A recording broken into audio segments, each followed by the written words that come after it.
Have you ever tried to pray, and instead of peace, you felt noise? Have you ever opened your Bible or closed your eyes to talk to God, and your thoughts started racing? Not sinful thoughts, not rebellious thoughts, just relentless thoughts, overthinking everything: your faith, your motives, your future, your doubts, your own sincerity. And maybe you've asked yourself something you were afraid to say out loud, because what you're experiencing may not be a lack of faith. It may be an anxious mind trying to survive. There is a difference between spiritual doubt and psychological overthinking, but most people were never taught how to tell them apart. And when we don't understand the difference, we turn anxiety into guilt. We call nervous system overload a weak spirit.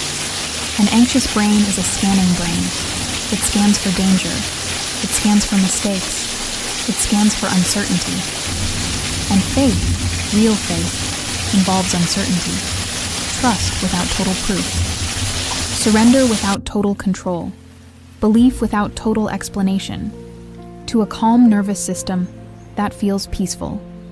To an anxious nervous system, that feels terrifying. So your mind starts working harder. It analyzes your prayers. It questions your emotions. It asks, what if I don't really believe? What if I'm fooling myself? What if I lose my faith? What if God is disappointed in me? Overthinking and faith often collide in high-functioning, self-aware people, especially women who carry responsibilities, women who hold families together, women who anticipate problems before they happen, women who don't allow themselves to collapse. Your brain learned that thinking ahead keeps you safe. It learned that analyzing prevents pain. It learned that control reduces chaos. So when faith asks you to rest, tired of replaying conversations, tired of questioning your own sincerity, tired of trying to feel something spiritual and not feeling it. And here's the important psychological truth. And control often disguises itself as responsibility, or wisdom, or being careful. You may love God, but your body may not feel safe enough to surrender. That doesn't make you spiritually broken. It makes you human. And maybe no one has ever explained faith to you through the lens of mental health. So when your thoughts don't stop, you assume something is wrong with your spirituality. But let me ask you something gently. When was the last time your nervous system felt unguarded? Because if your body lives in quiet survival mode, your mind will try to manage everything, including your relationship with God. Overthinking creates the illusion of control. If I think it through enough, I won't be blindsided. For someone with an anxious mind, vulnerability feels like stepping into the unknown without armor. So instead of surrendering, you think. Instead of resting, you analyze. Instead of receiving, you evaluate. And slowly, faith becomes something you mentally manage instead of something you emotionally experience. This is where many people quietly disconnect, not because they stopped believing, but because they became exhausted. Exhausted from thinking about believing, exhausted from monitoring their own spirituality, exhausted from measuring whether they feel close enough to God. And the irony is painful. The very mind that tries to protect your faith begins to suffocate your experience of it. Overthinking does not mean you lack devotion. It often means you lack internal safety. And internal safety is not created by stronger arguments. It is created by a regulated nervous system, by breath, by stillness, by permission to not solve everything. But most spiritual spaces do not talk about this. They talk about praying harder, believing stronger, trusting more. Very few talk about calming your nervous system. Very few talk about trauma responses in faith. Very few talk about anxiety disguised as doubt. So you assume the problem is your belief, but maybe the problem is exhaustion. And here is something important. Alert mode prioritizes survival, not connection. And connection, with God, with others, even with yourself, requires calm. So if you've been asking, in the next part, we're going to explore something even deeper, and why your mind keeps asking theological questions when what it really wants is reassurance.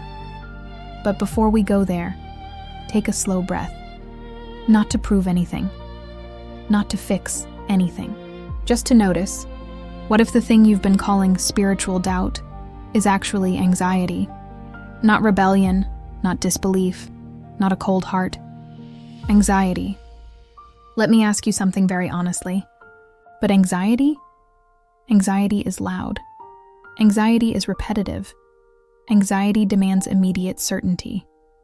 And when anxiety enters your faith life, it does something very subtle. It changes the tone of your questions.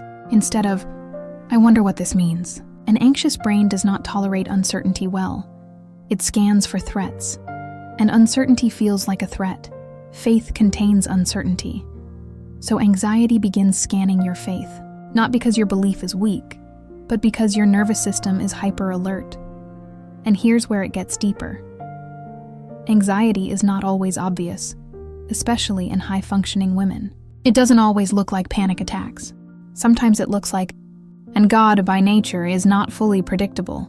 He is relational, not mechanical. And relational trust requires surrender. For someone whose nervous system learned that control equals safety, surrender feels destabilizing. So your mind steps in. It says, let me handle this. Overanalyzing scripture, testing your emotions, measuring your sincerity, monitoring your spiritual temperature. You don't realize it, but you are trying to create emotional security through intellectual control. This is very common in people who became vigilant. And vigilance does not switch off easily, even in prayer. This is why sometimes you kneel to pray, but instead of connection, you feel mental pressure. Your thoughts speed up. You analyze your words. You question if you're saying the right things. You wonder if God is listening correctly. That is not spiritual rebellion. That is performance anxiety mixed with attachment insecurity. And yes, attachment psychology absolutely affects spirituality. The way you learn to relate to caregivers often mirrors how you relate to God. If love felt conditional, you may fear divine disappointment. If approval felt earned, you may try to earn spiritual closeness. If safety felt unstable, you may constantly scan your faith for cracks. Anxiety attaches itself to whatever matters most to you. And if God matters deeply to you, anxiety will attach there too. It will whisper. Anxiety disguises itself as vigilance. It says, I'm just being careful. Real trust doesn't require clenching. But anxious trust does. Let's talk about something important. Anxiety seeks certainty. Faith seeks relationship. Certainty is about answers. Relationship is about presence. When anxiety enters faith, it demands answers where presence would have been enough. It says, if I can just understand everything, I'll finally relax. Because anxiety is not resolved by information. It is soothed by safety. And safety is not something you think yourself into. It is something your body feels. This is why some people can read apologetics for years and still feel unsettled. Because their struggle was never intellectual. It was nervous system based. When your body is dysregulated, your thoughts become amplified.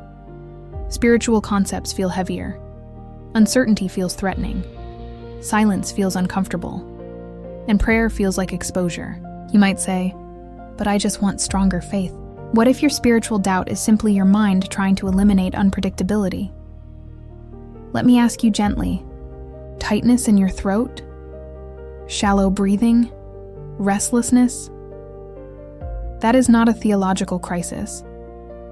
That is physiological activation. Your body is reacting as if something dangerous is happening, but the danger is uncertainty. And uncertainty is part of being human, even in faith, especially in faith. Anxiety doesn't mean you're failing spiritually. It means your system is trying to protect you from vulnerability. And vulnerability is required for love, including divine love. So instead of asking, why am I doubting God? Because now you're not fighting your mind, you're understanding it. And understanding reduces shame. Shame is what makes anxiety louder. Shame says, you shouldn't feel this. In the next part, we are going to look at the exact cognitive patterns that make overthinking feel like spiritual crisis. You will start recognizing them. And when you can name a pattern, it loses power, because awareness creates distance, and distance creates choice. For now, just notice this. They may be trying to protect your heart. And once you see that clearly, everything begins to soften. There is something powerful about naming a pattern. Because once you can name it, it stops feeling like truth and starts looking like a habit. Up until now, your overthinking may have felt spiritual, moral, serious. But what if your mind is simply running familiar cognitive scripts? Let's slow this down. There are specific psychological patterns that often attach themselves to faith. And when they do, they create what feels like a spiritual crisis. But in reality, it's a thinking pattern.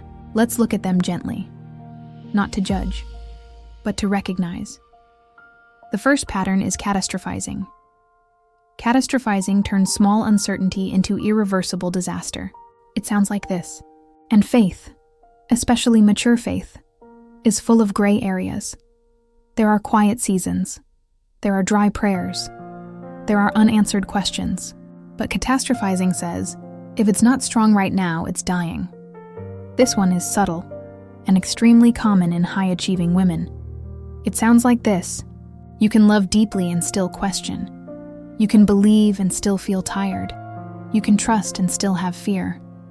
All or nothing thinking removes complexity. And when complexity is removed, shame grows, because you will never live up to perfection. The third pattern is emotional reasoning.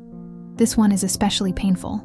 Emotional reasoning says, your stress influences your emotions, but emotional reasoning takes a temporary internal state and turns it into a spiritual conclusion. And when that happens, your mind begins chasing feelings. You start trying to recreate spiritual intensity.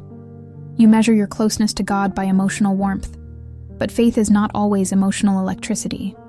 Sometimes it is quiet endurance. Sometimes it is showing up without sensation. Sometimes it is trust without fireworks. Emotional reasoning confuses absence of feeling with absence of presence. The fourth pattern is hyper-responsibility. This one hides under the label of maturity. It says, but faith is a relationship. And relationships are not sustained by one person gripping harder. When hyper-responsibility attaches to faith, you stop resting, you monitor, you check yourself constantly, you evaluate your sincerity, you analyze your motivations, you watch your thoughts for signs of danger. This creates internal surveillance, and surveillance is exhausting. You become both the believer and the inspector of your belief. That split creates tension, and tension makes intimacy difficult. The fifth pattern is reassurance seeking. This one often hides behind curiosity. It sounds like, but the relief never lasts.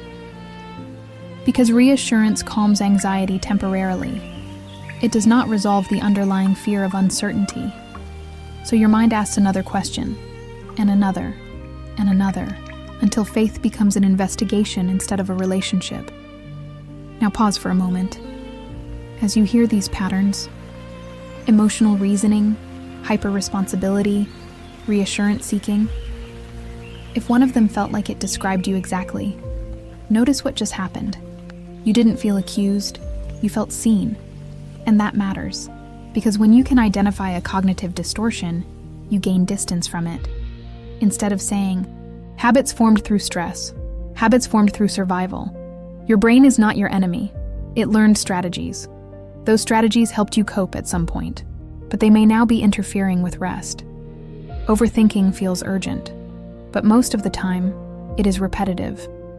It recycles similar fears, similar what-ifs, and because the content is spiritual, it feels serious, sacred, high stakes.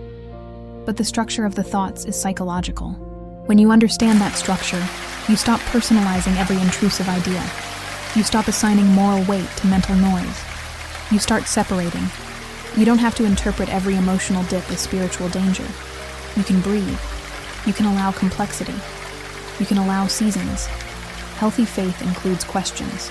Mature spirituality includes silence. But anxiety interprets silence as threat. So your task is not to eliminate uncertainty. It is to increase tolerance for it. That is a psychological skill, and it can be learned. In the next part, we're going to talk about why rest feels unsafe for your system, and why surrender can feel almost physically uncomfortable. Because until your body feels safe, your mind will keep trying to protect you. And protection, when overused, becomes pressure. For now, just notice something important. Let's talk about something most spiritual conversations ignore. Why does resting in God feel physically uncomfortable sometimes? You've heard the phrase your entire life. Just rest in Him. Trust and let go. Surrender. It sounds simple, soft, peaceful. But when you try, your chest tightens, your thoughts accelerate, your mind resists stillness. Why? Because rest is not just a spiritual decision, it is a nervous system state. And if your nervous system has been living in quiet survival mode, rest can feel unsafe. This is not weakness, it is biology. Your body has two primary modes, safety and protection. When you feel safe, your system allows connection. Connection with people. Connection with yourself. Connection with God. But when your body senses unpredictability, stress, or past unresolved pain, it shifts into protection. Protection does not prioritize intimacy. It prioritizes control. And control often looks like thinking more, analyzing more, preparing more, managing more. If you have spent years being responsible, if you learned early that stability depended on you, if you carried emotional weight for others, your nervous system adapted. It became vigilant. Vigilance is not dramatic. It can look calm on the outside, but internally it feels like constant scanning. What could go wrong? What am I missing? What if I relax and something falls apart? Now imagine bringing that internal state into your spiritual life. When faith invites surrender, your system hears risk. When prayer invites quiet, your system hears vulnerability. When stillness invites openness, your system hears exposure. So your body tightens, not because God is unsafe, but because vulnerability feels unsafe. There is a difference, and that difference matters deeply. Many high-functioning women struggle with this silently. You are capable, reliable, strong. You solve problems before others notice them. You anticipate emotional shifts. You manage chaos quietly. But strength has a cost. Strength often requires emotional suppression. And suppressed emotion does not disappear. It stays in the body, in tight shoulders, in shallow breath, in racing thoughts. So when someone says, "Just rest in God," they may not realize that rest requires your body to feel safe enough to unclench. And unclenching can feel terrifying if control has been your survival strategy. Let's go even deeper. The nervous system does not differentiate between physical danger and emotional unpredictability very well. If you grew up in environments where love felt inconsistent, if you experienced loss, instability, criticism, or emotional withdrawal, your system learned that unpredictability equals threat. Now think about faith. Faith includes mystery. It includes unanswered questions. It includes seasons of silence. For someone whose nervous system equates unpredictability with danger, silence from God can feel destabilizing. Not because you stop believing, but because your body interprets silence as absence. And absence historically meant pain. So your system reacts. It becomes hyper-alert. It thinks more. It scans your spirituality for proof. It demands reassurance. It tries to secure something that feels unstable. And this is where overthinking becomes intense. Because your brain is trying to regulate your fear of uncertainty. But thinking is not the same as safety. You can solve theological arguments all day and still feel restless at night. Because safety is felt, not reasoned. That's why surrender is so misunderstood. Surrender is not passive weakness. It is nervous system trust. It is allowing your body to relax without proof. And that is extremely difficult for someone who learned that relaxation invites loss. Let me ask you gently. When was the last time you allowed yourself to not manage everything? When was the last time you didn't mentally rehearse outcomes? When was the last time you trusted without preparing for disappointment? If those questions feel uncomfortable, that discomfort is information. It means control has been protective, and protective habits do not dissolve through pressure. They dissolve through compassion. You cannot shame your nervous system into calm. You cannot force yourself into trust. You cannot command your body to relax. You must teach it safety, slowly, repeatedly, through breath, through grounded awareness, through permission to not fix. This is why some people say, "I know God is good, but I don't feel at peace." Because knowing is cognitive. Peace is physiological. And if your physiology is wired for vigilance, peace feels unfamiliar, sometimes even suspicious. You may notice something strange. When everything is quiet, your mind creates noise. Because noise feels normal. Stillness feels foreign. And foreign feels unsafe. So your brain generates questions. It generates analysis. It generates spiritual evaluation. Not because you are drifting, but because silence triggers alertness. This is especially true for women who carry invisible burdens. Emotional labor, relational tension, financial pressure, family responsibility. When your system has been on for years, it does not switch off just because you start praying. You can love God deeply and still have a dysregulated nervous system. These two realities can coexist, and understanding that reduces shame. You are not spiritually defective. You may simply be tired. Deeply tired. Tired in a way that sleep doesn't fix. Tired in a way that only safety repairs. Resting in God becomes possible when your body experiences Him as safe, not demanding, not evaluating, not measuring your performance. Safe, but if you unconsciously believe you must maintain your faith perfectly, if you believe slipping equals failure, if you believe God's closeness depends on your consistency, your system will not relax. Because relaxation feels like risk. Real spiritual maturity is not stronger control. It is increased tolerance for vulnerability. It is allowing mystery without panic. It is breathing through uncertainty without catastrophizing. But tolerance grows slowly, and it grows through regulated experiences. Small moments of safety, small moments of quiet, small moments of permission, not dramatic surrender, gentle softening. In the final part, we're going to move from understanding into experience, because information alone does not calm the nervous system. Experience does. We're going to create a moment of embodied rest, not to force faith, not to manufacture emotion, but to allow your body to feel what safety with God can be like. Even if just for a few minutes. Because sometimes the first step toward deeper faith is not stronger belief, it is a slower breath. Before we end, I want to invite you into something different. Not more thinking, not more understanding, not more analysis. Just a moment. If you can, soften your posture. You don't need to sit perfectly. Just allow your body to shift slightly out of alert mode. Let your shoulders drop a little. Unclench your jaw. Take one slow breath in through your nose and release it gently through your mouth.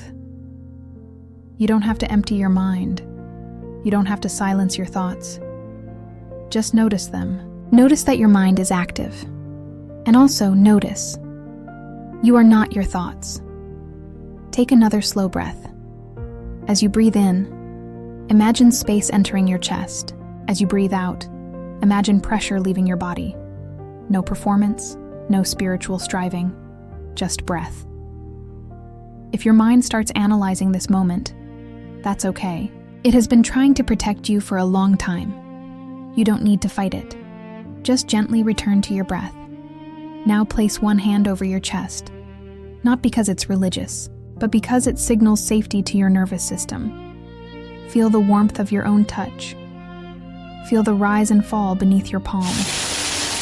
You are here, right now, not in the future, not in a worst-case scenario, not in a theological debate, just here. If it feels safe, quietly repeat in your mind. My thoughts are loud. Pause. But I am safe. Slow breath. My mind seeks certainty. Pause. But I can choose trust. Another breath. I do not need to solve everything right now. Let that sentence sit. Notice if your body resists it. That resistance is not failure, it is habit. Habits soften with gentleness, not force. Imagine for a moment that God is not standing over you evaluating your faith, not measuring your emotional intensity, not checking your consistency. Just present, steady, unthreatened by your questions, unmoved by your anxiety. Imagine divine presence as calm, not reactive, not disappointed, calm. Let your breathing slow slightly more. If intrusive thoughts appear, don't wrestle them. Just label them softly. That's my anxious mind. And return to your breath. Your nervous system has been on duty for a long time. Monitoring, scanning, protecting. What if, just for this minute, it didn't have to work so hard? What if your faith does not depend on constant mental effort? What if your relationship with God is not as fragile as your anxiety suggests? Slow breath in, longer breath out. Feel your body supported by whatever you're sitting on. Feel gravity holding you. You are not holding yourself together in this moment. You are being held, even if you don't feel anything dramatic, even if there are no fireworks, even if it's subtle. Subtle is enough. Faith is not always emotional intensity. Sometimes it is quiet endurance. Sometimes it is choosing not to panic. Sometimes it is allowing uncertainty without catastrophe. Place your attention again on your chest and repeat gently. I am allowed to rest. Pause. I am allowed to not have every answer. Pause. God is not threatened by my questions. Let that settle. If your chest feels tight, breathe into it. If your mind drifts, return softly. There is no failing here. There is only practice. Notice something important. You are not trying to increase your faith right now. You are increasing safety. And safety makes trust possible, not forced trust. Natural trust. The kind that grows quietly. Imagine your anxious thoughts as waves. They rise. They fall. They are movement, not identity. You are the ocean beneath them, still deeper than the surface. Even if you cannot see the depth right now, stay here for a few more breaths. Nothing to fix, nothing to prove, nothing to earn, just presence. If your nervous system has been bracing for years, this may feel unfamiliar. That's okay. Familiar does not always mean healthy, and unfamiliar does not always mean unsafe. Sometimes unfamiliar means healing. Take one final slow breath in and release it gently. Before you open your eyes or shift your attention, notice this. You did not argue your way into peace. You breathed your way into softness. And maybe that is the beginning. Overthinking does not mean you lack faith. It may mean your body has been carrying too much. And today, even for a few minutes, you allowed it to set something down. That matters. If this resonated with you, not intellectually, but physically, then you're not broken. You're learning a new way to relate to God. Not through pressure, not through performance, but through safety. And safety changes everything. If this helped you breathe a little easier, you're not alone here. And you don't have to fight your mind alone either.